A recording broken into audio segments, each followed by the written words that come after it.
itu al halalu bayyinun wal haramu bayyinun. Jadi semuanya itu sudah jelas. Manusia itu diwatakkan untuk mencintai fitrah salimah. Sehingga dalam tradisi jahiliyah sekalipun ketika Rasulullah mulai dakwah, itu kata orang-orang Quraisy, Muhammad, kalau kamu ingin aneh-aneh itu karena ingin kaya, jama'na laka malan, kita kumpulkan harta, kemudian Anda jadi orang paling kaya. Kalau kemudian Anda ingin dari aneh-aneh itu mendapat perempuan, kata orang Arab jahiliyah sebelum ada Islam, kata mereka juga, zawwasnakaha, maka perempuan itu yang kamu cintai, kita akan mengkawinkan, menikahkan kau dengan dia. Artinya adatun nikah itu adat yang dahulu. Dan mulai dulu yang namanya nikah itu melibatkan wali, melibatkan keluarga. Makanya di antara pujian tiba berjanji terhadap keluarga Rasulullah SAW adalah tarakus sifaha falam yusibhu ma'aruhu min adami wa ila abihi wa ummi. Sehingga sifah ini yang definisinya ya jelas, nikah definisinya juga apa? Jelas. Kalau ada orang tertentu yang belum jelas definisi itu sudah di bawah awam lagi. Sudah tidak awam tok, tapi sudah di bawahnya, di bawah nol. Sehingga nggak usah dilawan orang-orang yang punya nilai kayak kita ini. Jadi, karena tadi zaman jahiliyah saja, jika Muhammad kamu ingin aneh-aneh itu, ingin nikah, zawwasnaka, kita akan nikahkan kamu dengan perempuan yang kamu inginkan. Nggak ada dalam satu riwayat pun yang dikatakan maka saya sewakan atau saya bookingkan, tidak ada. Semua redaksi zawwasnaka. Itu artinya ada seremonial akad yang bernama apa? Nikah. Makanya dipuji tarakus sifaha falam yusibhum aruhu min adamiu wa ila abiyu. Kemudian dalam fikih juga dikatakan nikahul jahiliyah adalah sah, tidak perlu ditajdid. Saya ulang lagi ya. Nikah fil jahiliyah itu tidak perlu ditajdid fil Islam, asal tidak ada mufsid yang dzati. Misalnya begini ya, kita tidak pernah dengar sahabat-sahabat yang masuk Islam kemudian nikahnya ditajdid oleh Rasulullah SAW. Itu menunjukkan peradaban nikah ini ma'ruf. Kecuali nikah ada mufsid yang permanen, misalnya menikahi saudara kandung atau nikahi buliknya atau nikahi mbahnya, dan itu hebatnya nggak terjadi dalam kafir jahili. Semua nikahnya normal dan dengan wali, sehingga Anda tidak perlu menyaksikan aturan-aturan fikih yang sudah dibakukan oleh ulama. Jadi nggak usah risau sama. Pokoknya sampean yakin saja ja'al haqqu wa zahaqal batil innal batila kana zahuqa. Nah kemudian ini yang makalah yang saya siapkan begini. Sekarang Indonesia itu dikepung oleh paham-paham keras. Sebetulnya untuk menghadapi paham-paham keras itu yang paling hebat tentu ilmu. Dalam banyak cerita, banyak saksinya juga. Pernah, ini masyhur sekali cerita ini. Saya Sya'rawi itu ketemu orang ekstrim yang mau mengebom orang-orang Islam yang sedang main di bar. Dugem lah kira-kira gitu. Karena di dunia Allah kok maksiat tok, ini baiknya mati aja daripada hidup, daripada ngeleng-ngeleng bumi gitu. Terus ditanya sama Syekh Sya'rawi, kalau betul mereka jadi mati, aina masiruhum, lalu mereka mati terus kemana? Dijawab oleh ekstremis tadi, ya ilanar, karena mereka matu fi hinil maksiyah, mati ketika maksiat. Terus jawabnya si Syekh Sya'rawi, lalu kalau mereka ke neraka itu keinginan Rasulullah apa keinginan kamu? Apakah pernah Rasulullah itu berkeinginan umatnya mati masuk neraka? Ya enggak. Ya sudah, kalau itu tidak keinginan Rasulullah jangan lakukan. Itu kan satu ilmiah yang luar biasa. Rasulullah tidak pernah ingin umatnya mati dalam keadaan siap masuk neraka. Makanya tidak usah mati pas itu ya. Bener MC tadi, kalau mati milih tanggal dan milih tempat. Ya itu diantara pujian-pujian yang masyhur tuh, yang dulu sahabat ada yang muji Rasulullah itu, khuliqta mubarra'un min kulli aibin faka'an nama khuliqta kama tasha. Jadi itu sebenarnya makalahnya sahabat, tapi yang untung Mustafa Atif karena dapat uang banyak dari nyanyi. Jadi itu sebenarnya makalah normal dari pujian seorang sahabat, tapi yang untung Mustafa Atif. Mungkin yang untung juga pengundangnya karena ternyata abadi ya. Tapi itu makalah itu. Nah cerita Imam Sa'rawi tadi, Sa'rawi Sa'rawi Mutawali Sa'rawi ya. Mufassir itu. Saya punya kitabnya itu 27 jilid. Saya sebagai peneliti itu ya ndak tasdek amat karena saya butuh adit ya, butuh penguat itu.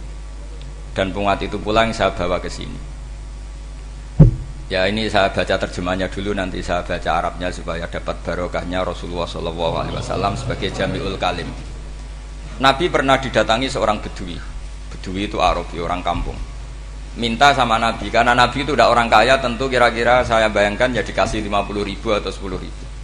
Si Arabi ini tidak terima, dan tidak terima ngomong di depan umum. Ketika Rasulullah tanya, apa saya sudah baik sama kamu? Kata si Arabi tadi, tidak. Karena kamu kikir hanya ngasih saya segini. Sahabat hampir marah saja karena Nabi tersinggung gitu. Tapi Nabi lalu mengajak orang itu ke dalam rumah. Kira-kira kalau Indonesia mungkin ditambah 200.000 atau 300.000. Kemudian, apa ini cukup? Ya cukup. Kamu sudah puas? Ya puas. Fajazakallahu min ahlin wa asyiratin. Dipuji-puji Nabi. Kemudian kata Rasulullah, ayo kita keluar. Keluar nemuin khalayak begini. Khalayak rame tadi. Kamu tadi mengkritik saya, menghujat saya di depan umum. Maka kamu sekarang harus memuji saya di depan umum supaya clear. Akhirnya mau dia. Oke, kita mau. Akhirnya muji-muji bahwa Muhammad orang baik, dermawan gini. Setelah itu dia pulang. Hebatnya Rasulullah ketika pulang kata Nabi begini, sabda Nabi begini. Kalau saja dia pas benci saya itu kok mati. Saya ulang lagi, kalau saja dia pas komentari saya buruk tadi kok mati, maka dia mati sebagai min ahlin nar karena berstatus pencaci maki Nabi. Akhirnya dia muji Nabi itu lewat disuap, lewat dikasih uang lagi. Loh itu sudah sah. Jadi saking baiknya Allah, Islam suapan itu juga sah.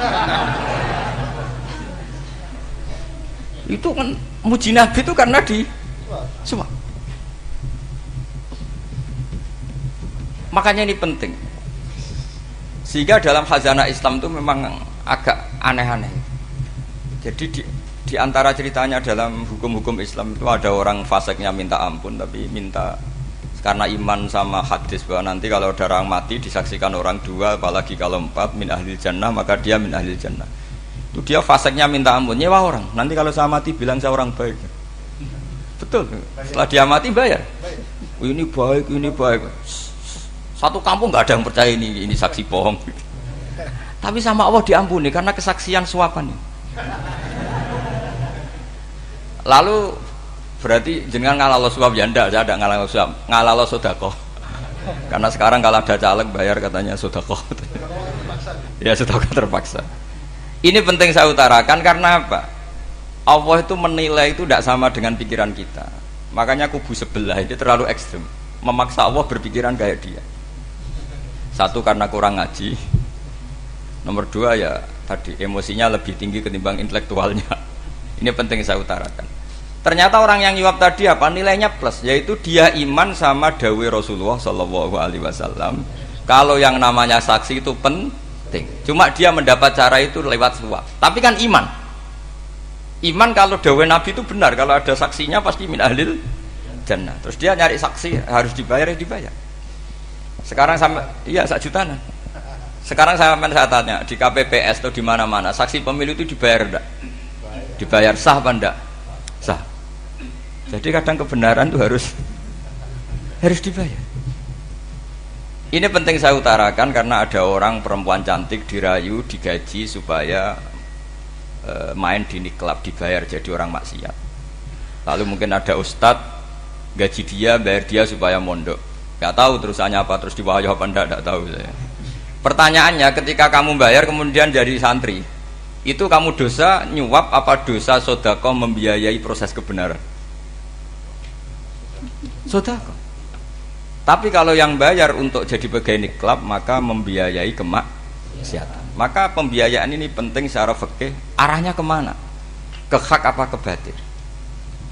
Sehingga di Fathul Mu'in diterangkan misalnya ada orang layak jadi pemimpin, dan kemudian rivalnya itu orang yang menyesatkan atau calon perusak bangsa, ya maka calon pemimpin yang soleh itu wajib berkompetisi meskipun bibadlil mal. Karena kalau yang memimpin orang fasik, kampung ini rusak. Kalau yang memimpin orang soleh, kalau nggak bayar juga nggak jadi, maka wajib bayar. Lah yang soleh bayar ini berstatus sedekah, tapi yang batil ini berstatus suap. Kenapa demikian? Karena yang namanya riswah atau ada yang baca ruswah adalah pembayaran untuk mengehakkan barang batil dan membatilkan barang hak. Sementara pembiayaan orang soleh adalah untuk memperkuat hak. Nah orang tuh nggak tahu, yang ngajinya tidak hatam-hatam tuh taunya pokoknya ar-rosi wal murtasi benar. Tapi nggak pernah mikir lalu definisi riswah atau ruswah itu apa. Ini bukan provokasi supaya semua calon bupati gubernur nyuap, ndak, hanya nyuruh mereka sodako saja. Jadi kalau nggak jadi, tapi sodako betul ya, kalau nggak jadi ya tetap ikhlas, ngomong dari awal memang sodako. Lah soal gremeng ya bawaan manusia gitu ya. Ya nggak apa-apa, kami tetap gremeng. Ini penting saya utarakan, makanya menurut saya itu bangga dengan Pak Hamid karena sepupu mbah saya itu karena alimnya. Meskipun banyak orang mensifati beliau wali dan memang wali betul, tapi saya tetap menstatuskan beliau orang alim yang dari kelaziman alim itu beliau wali. Jangan dibalik, wali dulu baru alim. Karena dalam beliau orang Lasem dan kaidah di Lasem itu fakullu alimin waliyullah walaysa kullu waliillah aliman. Jadi kalau kaidah di daerah Jawa Tengah itu semua orang alim pasti wali, tapi kalau wali tidak mesti alim. Sehingga kalau menstatuskan alim itu keren, kalau di Jawa Tengah status alim itu keren. Dan soal keramat yang kaitannya dengan Mbah Mun itu masyhur itu dulu ketika Mbah Hamid santai-santai sama Pak Detaifur sama keluarga lah. Beliau mau istirahat, kemudian yang datang Kiai Maimun, Mbah Mun zaman itu masih dipanggil Gus. Sopo pur, ada Pak Taifur di situ. Kata Pak Detaifur, saya kalau manggil Pak D itu Gus Mun. Dan itu Mbah Hamid ngendikan rajulun alimun waliyullah. Itu orang lelaki yang alim yang waliyullah. Jadi beliau muji Mbah Mun juga alimun dulu, rajulun alimun wali. Ini penting saya utarakan karena kesanatan keilmuan beliau jelas dari beberapa keluarga di Lasem. Karena di daerah Fakhriyah itu yang tempat lahirnya Pak Hamid juga lahirnya mbah saya. Itu mbah-mbahnya sudah orang alim, termasuk Kiai Sidik Jember itu juga lahirnya di kawasan pondoknya Pak Hamid Fakhriyah. Kemudian Kiai Sidik punya anak yang namanya Ahmad Sidik yang jadi Rois Am, yang sekarang ada Gus Firjon macam-macam, itu semuanya juga keluarga Lasem. Nah saya cerita keluarga ini penting bukan karena tafakhur atau tabai, bukan, karena Allah itu membuat satu tradisi besar memang lewat dzurriyyah. Sehingga Allah ngendikan misalnya ulaikal ladzina an'ama Allahu 'alaihim minan nabiyyin min dzurriyyati Adam wa mimman hamalna ma'anuh wa min dzurriyyati Ibrahim wa Israila wa mimman hadaina wastabaina. Karena tanpa dzurriyyah itu enggak ada tradisi, enggak ada kultur. Misalnya saya menjadi hafal Quran, dulu bapak saya itu tiap zaman Pak Hamid masih sugeng, yang semaan di sini itu pasti bapak saya, namanya Ki Haji Nur Salim. Kadang diajak baca Quran di kamarnya Ki Hamid. Karena kalau bapak saya itu mantu ponaan sama Pak Hamid. Itu dulu bapak saya memotivasi saya supaya hafal Quran itu gini, hak kowe kudu hafal Quran. Nak kowe hafal Quran, iku kepaten obor. Engko anak merapal luwe duwe alasan. Jadi kalau ada Gus tidak alim itu mesti salah bapaknya. Karena kalau bapaknya bisa baca Wahab, anaknya mau baca primbon itu malu. Tapi kalau bapaknya sudah bacanya WA, anaknya jadi primbon. Era cucu sudah dukun. Era cucu sudah kayak Dimas Kanjeng, nanti itu pasti. Karena nggak ada rasa malunya. Tapi kalau bapaknya alim, baca Wahab misalnya, juga qanaah, anaknya juga itu figurnya. Terus cucunya juga gitu figurnya, makanya disebut dzurriyatam ba'duha min ba'd. Ini penting. Dulu Mbah Mun itu sering ngijazahi saya, itu persis ijazahnya bapak, ijazahnya Pak Hamid. Kalau punya amplop itu ya dibeda-bedakan, ini amplop dari tamu, ini dari pejabat, ini dari orang fakir. Sehingga penggunaannya juga sesuai itu, tidak serampangan. Karena dianggap amanat, kalau kita salah tasarruf maka menjadi hisab. Kalau sekarang enggak, salah dikumpulkan. Orang desa salam template wadol pitik kuru wedhus kuru ambek guse tuku HP seri terbaru, itu kan kasihan ya. Padahal sing salam template itu ibunya kerja di Malaysia, mungkin gelantungan ngecat tembok di Malaysia, Hasil salam tempel digugus tuku HP terbaru itu kan nggak imbang. Nah tuku tasbih kan sumbut. Ini bukan nyindir tapi ngamuk. Jadi ini penting karena semuanya itu ada hisabnya. Walatus alunna yauma idzin anin naim.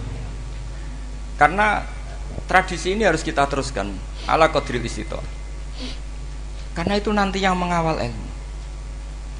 Kemudian termasuk tradisi mengakui santri goblok, ini penting. Itu enggak ada santri sebarokah santri goblok.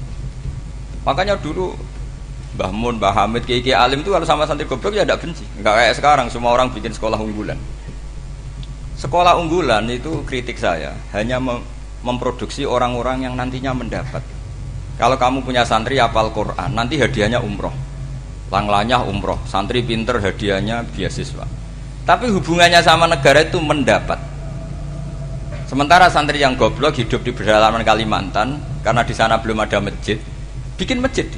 Sebagian hartanya dipakai masjid, sebagian hartanya dipakai bangun masjid. Ini yang goblok pendiri masjid, yang pinter pengajian di masjid dibisarawi uang kas masjid. Artinya gini, ya kalau halalnya halal, tapi kita mbok yo roh hikmahnya orang-orang goblok itu. Supaya kita tetap ngaji Rabbana ma khalaqta hadza batila. Semua ini ada gunanya. Subhanaka ma khalaqta. Jadi semua ini ada gunanya. Maka bagi santri-santri yang goblok tolong nanti saya di Fatihai karena saya ini pembela Anda. Loh yang ngomong biar saya karena saya terkenal santri pinter. Kalau yang ngomong sampean goblok kan enggak ada yang percaya. Oh, padune padha gobloke kan gitu. Yang ngomong harus saya. Saya itu niru Rasulullah Shallallahu Alaihi Wasallam. Nabi itu kalau ada santri serabakat pinter itu diwaris sak surat usung nang mulai pinter. Banyak itu. Balighu anni walau ayah. Ada sahabat ngaji hanya diajari idza zulzilatil ardu sudah kamu pulang sudah pinter. Karena betul. Sekarang coba diangen-angen. Ada santri alim alamah. Mungkin bakasnya furu'iyah. Gimana hukumnya Jumatan jumlahnya itu 40 kurang atau 40 pas imam. Kemudian ada yang batal satu, hukumnya gimana? Dia mikir furu'iyah. Sementara yang goblok, dia di desa tertinggal gak ada masjid. Piye caranya dia masjid? Ini bikin aslul ibadah. Yang sini sudah khilaf tentang yang gak penting. Jadi orang goblok kadang lebih keren. Akhirnya apa? Duriannya yang goblok nanti jadi orang alim alama ngekholi wong goblok karena pendirinya biasanya orang pati pinter. Itulah Allah Subhanahu wa taala. Ada bikin sesuatu itu sia-sia. Nah, saya ini korban ilmu itu. Akhirnya santri saya banyak yang enggak jelas. Ya, tapi ya saya terima saja. Saya santri itu macam-macam. Ada yang profesor, ada yang doktor, ada yang goblok, ada yang baru tobat kemarin. Ada yang Cina lagi senang ahli sunnah wal jamaah, macam-macam. Semuanya ngaji sama saya. Karena saya tetap berkeyakinan Rabbana ma khalaqta hadza batil. Ini penting saya utarakan karena khazanah kita ini jangan digerus oleh orang yang tidak bertanggung jawab. Pernah ada di hadis Muslim, ini cerita di Sahih Muslim. Ada seseorang sedang sujud kemudian diinjek oleh orang fasik. Saya ulang lagi, diinjek. Rokobahnya, yang diinjek itu rokobahnya. Lehernya itu diinjek sama orang fasik. Kemudian si yang sujud tadi bersumpah wallahi la yaghfiru wallahu lak. Demi Allah, Allah tidak akan mengampuni kamu. Itu Allah kemudian mewahyukan sama Nabi di zamannya. Wahyunya adalah mangdalladzi yata'alla alayya alla aghfira li fulan laqad ghafartu dzunuba wa ahbattu amalak. Siapa yang mencantut namaku dengan menstatuskan saya tidak bisa memberi maaf, sungguh orang itu saya maafkan dan yang ahli ibadah amalnya tak cabut semua, tak hapus semua. Karena Allah tuh nggak boleh distatuskan sesuai keinginan kita. Kita sedang soleh terus mengatakan orang lain tidak soleh, Allah tidak akan ngampuni. Ngampuni tidak, itu wilayahnya Allah dan Allah yaf'alu ma yasha. Dan Allah berkali-kali memaklumatkan dirinya yaghfiru liman yasha wa yu'adzibu man yasha. Tapi ini kubu sebelah nyifati Allah hanya wa yu'adzibu, kubu sebelah kan gitu. Tidak pernah kalau Allah disifati yaghfir. Bagaimana Allah gak tersinggung? Allah selalu distatuskan yu'adzib. Itu kira-kira kalau Allah kan gini, saya ini bisa u'adzib, bisa aghfir, kenapa status saya tinggal yu'adzib? Ini ngaji di mana? Khatam enggak gitu kan gitu. Makanya resikonya ahli sunnah itu masyhur tuh Pak Hamid Pasuruan. Tamu macam-macam diterima. Ketika orang benci Golkar itu ada tamu dari Golkar juga diterima. Ketika orang nggak mau diberi hadiah oleh orang Golkar, Pak Hamid ya diterima. Bilang ke bapak, wong aku lomo wae Nur, duit engko ana gunane dhewe. Sing marai rawan hisab itu kan kamu dapat uang nggak jelas kemudian kamu pakai pribadi. Kalau orang-orang soleh kan nggak pernah dipakai, kan aman saja. Loh, dihisab apanya? Wong hanya pralon. Kalau istilahnya Mbah Hamid itu pralon. Datang diberikan orang lagi, datang diberikan lagi. Kalau kena kamu kan hisab. Terus kamu nyate makan wareg glegeken. Wah itu uangnya nggak jelas dipakai nyate glegeken ya mesti hisab. Kalau nggak jelas ya disedekahkan. Kalau ingin bebas apa? Bisa. Tapi kalau sering sedekah biasanya nggak bebas dari miskin. Tapi kalau kamu wali kan tetap kayak Pak Hamid itu masyhur bisa kok. Tapi kan nggak jadi miskin. Kamu nggak terkenal sakok tapi miskin. Ini nggak wali. Ini penting. Jadi kebanyakan orang ekstrim karena mensifati Allah Ta'ala itu hanya dengan status yu'adzib, tidak dengan status yaghfir. Dan itu mereka harus ngaji lagi. Kurang apanya Rasulullah SAW? Nabi sebagai manusia benci sekali sama pembunuh Hamzah karena qatilu ahabbin nasi ila Rasulillah, yaitu sama Wahsy. Siapa yang nggak tahu Wahsy? Qatala ahabban nasi ila Rasulillah, itu qatala Hamzah. Dan ketika Nabi nyuwun sewu maksud no Wahsy, Allah malah nurkan ayat laisa laka minal amri syai'un aw yatuba alaihim. Ada pilihannya aw yatuba alaihim. Apa yang terjadi? Justru Allah mentobati Wahsy. Memaafkan Wahsy, mentobati Wahsy. Ada sahabat yang dipuji Nabi Hamamatul Masjid, akhirnya su'ul khotimah. Kita tahu ceritanya siapa? Sa'labah. Makanya kata Mbah Mun sering cerita ke saya, banyak orang darani saya itu tidak jelas, kata Mbah Mun, karena saya sama siapa saja baik, sehingga banyak yang nuduh saya itu tidak jelas. Kata beliau, ulama paling jelas ya saya ini, karena masih orisinil, kata beliau. Tapi pakai bahasa Jawa, karena tadi Mbak Idris bilang ada yang MA ya, Madura asli tadi, makanya saya terpaksa bahasa Indonesia tadi. Kata Mbah Mun, ulama paling jelas ya saya, karena saya menyikapi siapa saja baik, karena di hati saya hanya membaca laisa laka minal amri syai'un aw yatuba alaihim aw yu'adziba. Kenapa kamu vonis si buruk? Bisa saja nanti baik. Yang sedang baik bisa saja nanti bu. Kalau nasib seseorang nggak jelas, kenapa kamu sikapnya jelas? Nah, ini orang-orang nggak ngaji itu memaksa orang lain jelas. Ini kubu sebelah pasti salah, ini pasti benar. Wong manusia kok dipasti-pastikan gimana? Kita ini tidak nabi. Kalau nabi maksum pasti benar. Kalau sampean maksum bisa. Apa?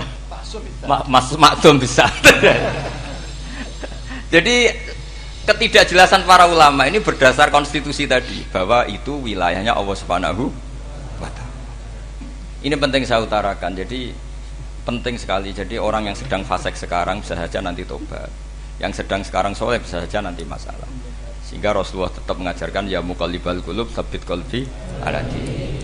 Jadi kalau ngaji itu khatam. Khatam itu begini misalnya ya. Saya pernah ngaji Ihya, belajar Ihya khatam. Bahkan saya punya takrirannya berdasar kitab Ithaf, sarahnya Ihya. Kalau ingin tahu sanadnya sarah Ihya, ya misalnya Gus Idris ini, Idris ngaji Mbah Hamid Pasuruan, ngaji Mbah Dimyati. Mbah Dimyati ini ngaji sama kakaknya Kiai Mahfud Termas. Kiai Mahfud ngaji sama abahnya Kiai Abdullah.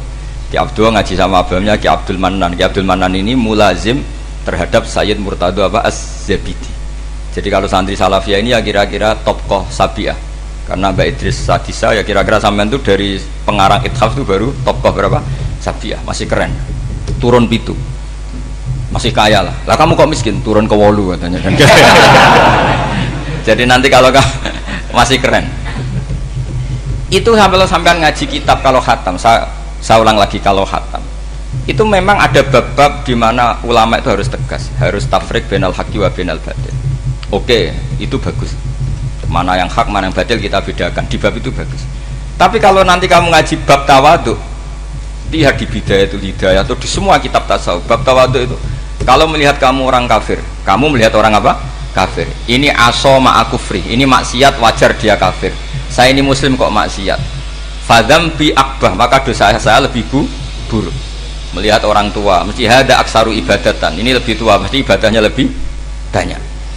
Nanti kalau melihat anak kecil, ada asgharu minni sinnan, pasti maksiatnya banyak saya. Jika terus evaluasi gitu, sehingga nggak pernah takabur. Misalnya di sini, saya ini kan gayanya keren, duduk di atas sampean di bawah. Gayanya tok, hakikatnya sampean lebih sombong karena memerintahkan saya. Jadi panitianya itu, makanya saya merasa tawadhu saja meskipun berdiri. Karena hakikat saya ini makmur, diperintah. Panitia ini, penyelenggara ini amir, pemerintah. Kira-kira sombong mana? Itu sekali saya tidak memaafkan finnar itu.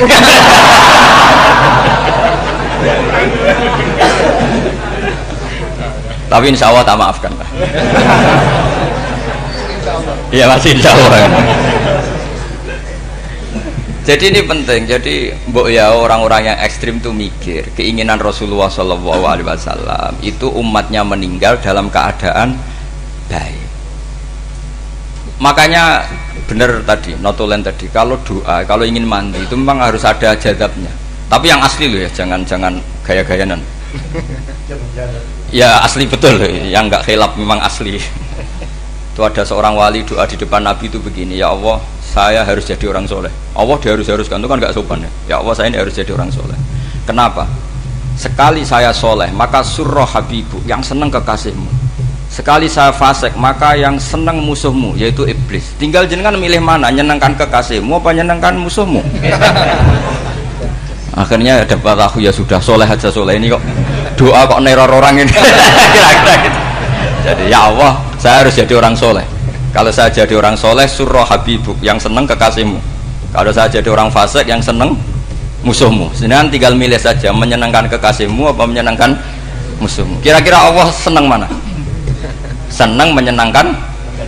Wah, itu doa paling mustajab. Tapi syaratnya harus anti bikolbin dan dari ijazah nggak mandi, itu ijazah nggak mandi. Maka ini tidak saya ijazahkan.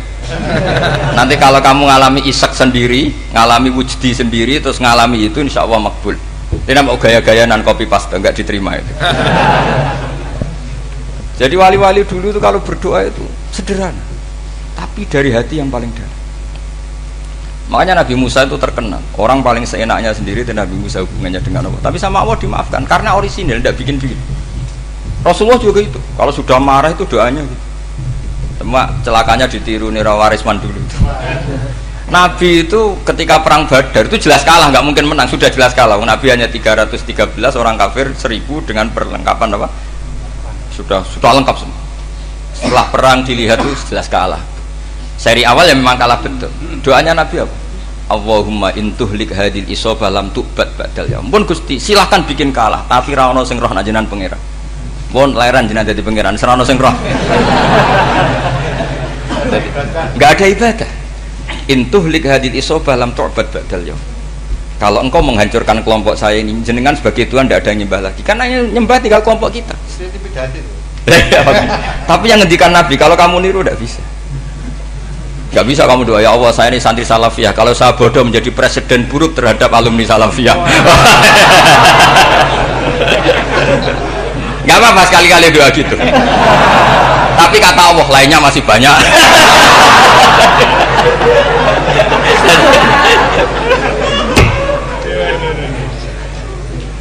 Tapi itu syaratnya tadi harus ada al-wujdi wasima. Jadi makanya Imam Ghazali punya kitab al-wujdi wasima. Karena ada masrob, ada syarab. Jadi wali ngikuti para nabi itu ada masrob, ada syarab. Sehingga perasaannya itu beda. Saya punya sekian contoh. Makanya tadi saya bilang di sini yang cerita nanti tak baca Arabnya ya, tabarruk dengan jamil apa kalim. Jadi Nabi menyontohkan gini ya. Hubungannya Nabi dengan umatnya itu kata Rasulullah ibarat orang punya unta atau sapi yang susah, yang sarodat itu berat. Kalau bahasa sini apa betul? Yang larat ya Pak? Melayu. Terus orang-orang lain ingin membantu, kubu sebelah ingin bantu, tapi ketika mereka ingin bantu malah unta ini tambah lari karena asing. Semua selain pemiliknya ini kan bagi unta itu asing. Jadi mau dibantu ditangkap tambah lari karena ini orang asing semua. Ngajinya agak jelas, asalnya agak jelas, tapi mau ikut umat Islam ini asing semua. Akhirnya Nabi, kata Nabi yang punya unta itu tadi datang, kemudian ngambil rumput, terus unta itu dipanggil, kemudian unta itu ngikuti. Kata Nabi, ibarat saya seperti itu. Kalau saya yang memimpin Islam, saya yang merawat umat saya, maka umat akan mudallalah, akan nurut. Tapi kalau yang rumat kalian, malah Islam menjadi kacau. Kenapa menjadi kacau? Karena tadi nyifati Allah saja salah. Orang Islam baik dihukumi kafir hanya karena tahlilan, hanya karena manakiban dihukumi kafir. Sekarang inginnya Nabi orang menjadi muslim apa kafir? Inginnya Nabi orang menjadi muslim apa kafir? Muslim. Lalu gara-gara melakukan perilaku tertentu dihukumi kafir. Iya, ziarah wali songo musyrik, nyekel patok musyrik. Katanya minta sama mayit. Padahal saya andekan jadi mayit itu diziarahi sampean enggak seneng. Enggak senengnya karena ya kadang murid itu jari gurunya ya kurang ajar. Masa gurunya dibilang gini, ya Allah, ingkana musinan fazid fi ihsani wa ingkana musian fatajawas andu. Kata gurunya, soleh tenan darani ingkana. Makanya saya tidak suka zaman ziarah ke saya, kecuali doanya ditasihkan dulu ke saya. Makanya nggak boleh ziarah itu pada Nabi, bisa murtad kan? Coba itu baca di depan Nabi, murtad gak? Ya Allah, kali ini baik maka gini, kalau buruk masa Nabi baiknya ingkana. Lah orang-orang yang menyerang kita kan, itu gak ada zaman sahabat doa seperti itu. Ya mesti gak ada, mana mungkin sahabat baca itu di depan Nabi. Masa Nabi didoain, ya Allah kalau dia baik maka fazid, maka kalau dia buruk, ya gak mungkin. Lah mereka nyerang kita itu gak ada dalam sejarah sahabat. Ya, sahabat kok nahlili Nabi itu gak nabi, mau didoain maghfir lahu. Kan ngenyek kanjeng Nabi itu didoain maghfir lahu. Ya mesti saja sahabat gak akan tahlilan. Yang kabudut itu Rasulullah, bahkan diistilahkan kabudut saja salah. Intaqala ila rafiqil ala. Nah kalau sampai harus ditahlili, kalau enggak yang rokok betul. Amalnya pas-pasan, dosanya berkelanjutan. Kondak gimana? Punya tanah warisan yang hasil ngerebut milik orang lain. Kamu sudah mati, dipakai anak cucumu. Ini berkelanjutan enggak dosanya? Berkelanjutan, berseri-seri. Mereka kalau nyerang kita kan sahabat tidak melakukan itu untuk Nabi, ya nggak mungkin lah sahabat mendoakan itu pada Nabi, kan nggak mungkin.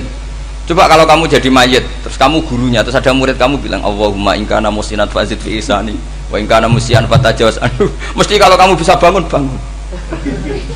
Ya Allah, cong meyakini saya soleh itu masih ingkana. Kalau guru saya soleh maka, kalau guru saya buruk maka, itu kan taklek namanya, apa? Itu kan kurang ajar. Loh, saya tidak pernah doa gitu di depan Pak Hamid Pasuruan, tidak pernah. Saya kalau doakan bangun ya tidak pernah gitu. Allahumma ali darajati fil jannah gitu. Saya nggak pernah, ingkana nggak pernah. Karena andekan itu saya juga sama kok. Cuma kalau ada orang doa di bangun gitu ya karena orang lain ya tak biarin. Tapi saya tidak bilang amin, ya biarin aja sudah. Tapi kalau santri sarang nggak usah lah doa ya apa? Ingkana. Masa meyakini solehnya gurunya kok nunggu apa? Ini bukan ijazah, ini marah ini. Jadi pelurusan ini. Saya ulang lagi, ngaji itu harus khatam. Pentingnya khatam tadi, kalau di bab tafriq bainal haqqi wa bainal batin, seakan-akan kubu sebelah ini benar karena tegas. Tapi kitab itu tidak hanya bab itu, juga ada bab tawadhu. Di bab tawadhu itu, misalnya kita melihat orang kafir, ini wajar maksiat kan dia kafir. Masa saya mukmin maksiat?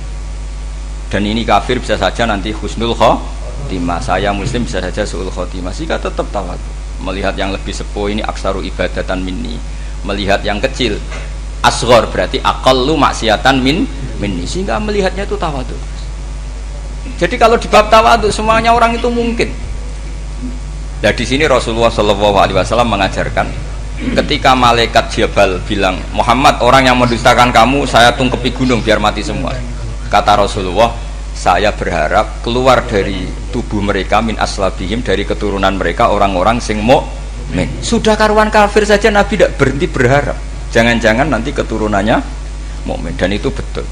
Kita tahu Abu Lahab punya anak Darrah itu mukminah, Abu Jahal punya anak Ikrimah juga mukmin. Dulu Walid bin Mughirah musuh besarnya Rasulullah punya anak Khalid bin Walid.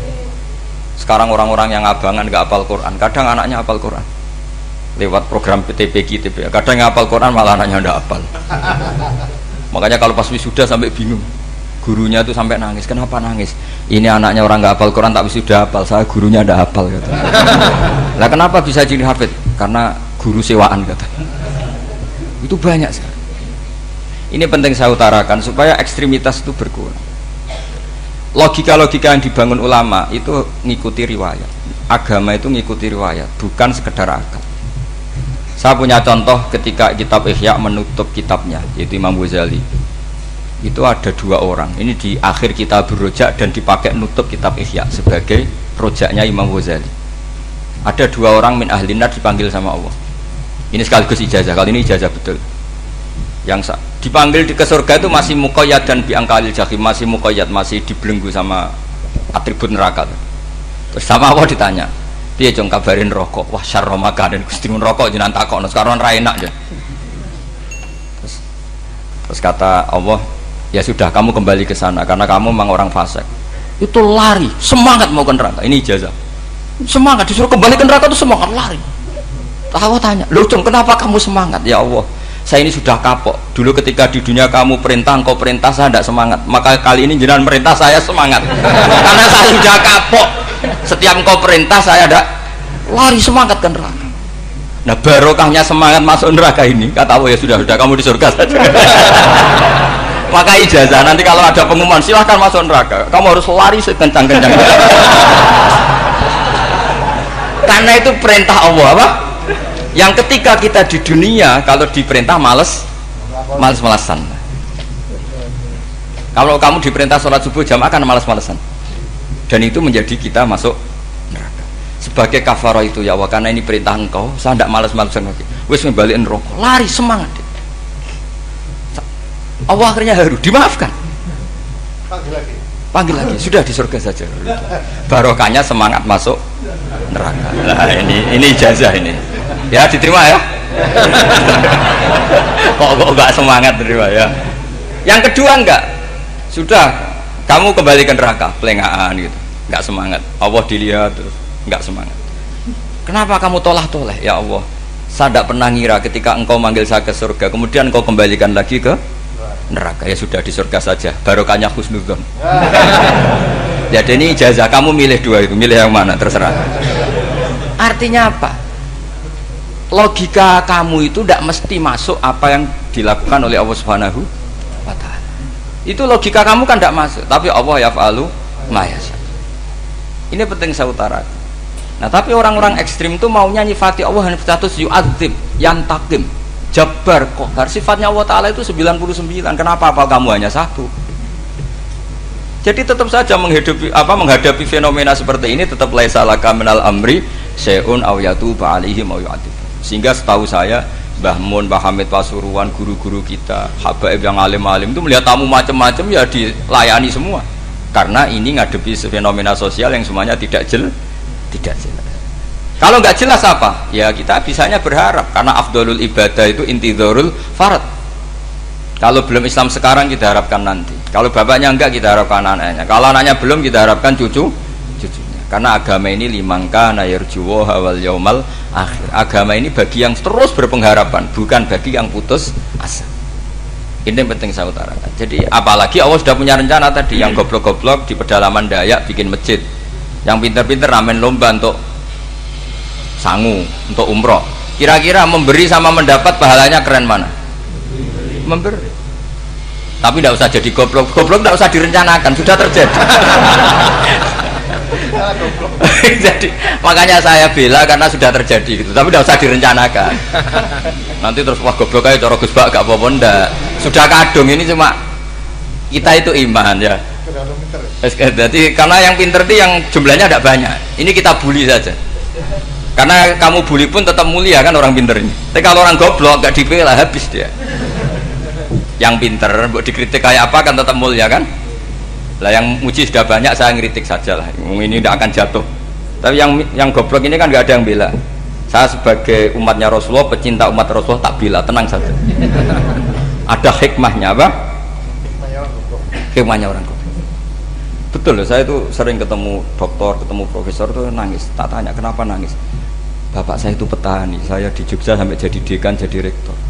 Tapi saya sekarang rektor, anak saya sekedar SMP naik itu sudah senang. Nggak dengar kabar ketangkep BNN sudah senang. Padahal saya ini ahli metodologi. Ternyata pinter bapak saya. Karena bapaknya tadi hanya petani bisa menjadikan anaknya profesor. Tapi profesor tidak mesti bisa jadi. Anak saya anak SMP aja sudah senang. Karena Allah ingin membuktikan pinter kamu itu tidak ada artinya di depan iradatullah. Di depan apa? Iradatullah. Supaya orang tunduk. Lu coba yang jadi ulama tabi'in itu rata-rata abnaul mawali. Anaknya budak yang dimerdekakan. Karena Allah seperti itu. Ada yang tokoh yang tadi dzurriyatam ba'duha min ba'd, itu harus kita jaga. Saya termasuk orang yang ditakdir punya mbah-mbah alim, itu juga harus dijaga. Yang enggak alim peluangnya masih banyak. Banyak sebanyak-banyaknya. Asal tadi lewat jalur sregep, dan kalau bodoh ngaji saya nanti. Tak ajari Rabbana ma khalaqta hadza napa? Karena ayatnya gitu, min dzurriyyati Adam wa mimman hamalna ma'anu wa min dzurriyyati Ibrahim wa Israil. Terus terakhir ditutup wa mimman hadaina wajtabaina. Itu umum. Tidak jalur nasab. Siapa saja yang hadaina wajtabaina. Ini penting saya utarakan, jadi ini sebagai penutup tak baca teks Arabnya supaya kita dapat barokah jami'ul kalim. Karena sebarokah-barokahnya bahasa Jawa atau bahasa Indonesia masih barokah bahasa Arab. Cuma kalau tidak saya terjemah dulu, nanti saya baca ini kamu amin amin dikira doa aja sih. Makanya ini diterangkan dulu biar gak korban apa diamini. Karena saya ini pernah Jumatan di satu kampung, imamnya itu sepuh. Imamnya sepuh, khutbah itu gak selesai-selesai karena dia gak bisa menyelesaikan sesuai teks di bukunya itu. Yang belakang mantul terus amin amin. Akhirnya Pak Khotib ngadeg lagi, congkurung doa, congkurung.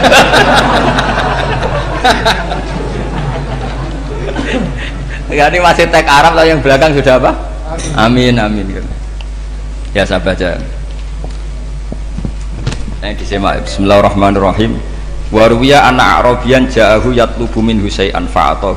Sumaqala ahsantu ilaika. Dikasih sesuatu ya tadi saya contohkan, misalnya dikasih hanya 10.000. Qalal Arabiyullah wala ajmalta, kamu ya belum berbuat baik.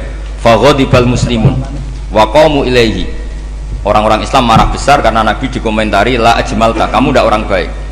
Fa asyara ilaihim an kuffu. Kata Nabi, jangan kamu pukulin. Kalau di Madura sudah tuntas tuh kena celurit itu kalau. Sumakomak, kalau di MA tadi ya, di Madura asli tadi ya. Sudah tuntas. Sumakoma wa dakhala manzilahu. Setelah itu terus arsala ilahi sallallahu alaihi wasallam wa zadahu syai'an. Kemudian Nabi menyuruh dia, ayo masuk rumah terus ditambahi. Faqala ahsantu ilaika qala na'am fajazakallahu min ahlin wa asyiratin khairan. Setelah ditambah banyak sama Nabi, saya sudah baik sama kamu. Wah, baik kalau sekarang baik. Itu mengatakan baik karena ditambah uang loh. Bukan karena dari nuraninya, karena ditambah uang, ditambah duit. Amplopannya ditambahin. Faqala lahum nabiyyu sallallahu alaihi wasallam, innaka qulta ma qulta wa fi nafsi ashabi min dzalika syai'un. Fa in ahbabta faqul baina aydihim ma qultu baik. Ma qulta baina yadayya hatta yadhaba ma fi sadrihim alaika. Kamu tadi ngomong dan menjadikan sahabat saya tersinggung. Coba sekarang klarifikasi supaya mereka clear apa? Itu menunjukkan klarifikasi itu termasuk wataknya Rasulullah sallallahu alaihi wasallam. Tadi kamu menyinggung saya di depan umum, maka sekarang kamu muji saya juga harus di depan umum supaya clear, supaya mereka tidak punya perasaan macam-macam. Sudah akhirnya qala na'am falamma kana al-ghadu awil asyu ja'a faqala sallallahu alaihi wasallam inna hadzal arabiyya qala ma qala fazidnahu fazama'nahu radiya kadzalik. Qala na'am fajazakallahu min ahlin wa asyiratin khairan. Terus faqala Nabi sallallahu alaihi wasallam, ini penting ya bagi semua dai, bagi semua ustaz. Masali wa masalu hada masalu rajulin lahu naqatun syaraddat alaihi fattaba'an nasu atau fa'atba'ahan nasu falam yaziduha illa nufuran fanadahum sahibuha khallu baini wa baina naqati fa inni arfaku biha minkum. Jadi namanya unta, sapi atau kuda itu lebih terbiasa sama pemiliknya sama orang lain, sama pemiliknya. Kalau orang lain ikut mantu ketika berat malah tambahlah lari. Sama kiai sama umat itu, kalau kiai kan punya syafaqah sama umat, maka inginnya umatnya dimaafkan. Tapi kalau kubu sebelah inginnya mengkafirkan, mendosakan, membid'ahkan, itu bisa diharap nggak umat mau kembali, malah lari. Makanya saya pernah ngalami ini serius. Ada orang tukang ngafir-ngafir nawang NU gitu. Di majelis, satu majelis dengan saya. Singkat cerita, saya NU pinter. Waya jamaah duhur itu waya sholat. Ayo jamaah, aku gak sholat. Kenapa? Kafir sholat bar. Gak wajib mengkafir sholat. Tidak usah kafir, sholat saja. Mereka itu kan omongannya ta'arud, mengkafirkan kita tapi mewajibkan kita sholat. Sholat wajib gak bagi orang kafir? Gak wajib. Berani gak mereka mengatakan yang dikafirkan tidak perlu sholat karena sudah kafir? Berani gak kira-kira? Gak berani. Jadi omongan mereka itu paradoks semua, karena memang gak pernah ngaji. Gak pernah apa? Gak pernah ngaji. Ngajinya betul-betul gak pernah hatam tadi.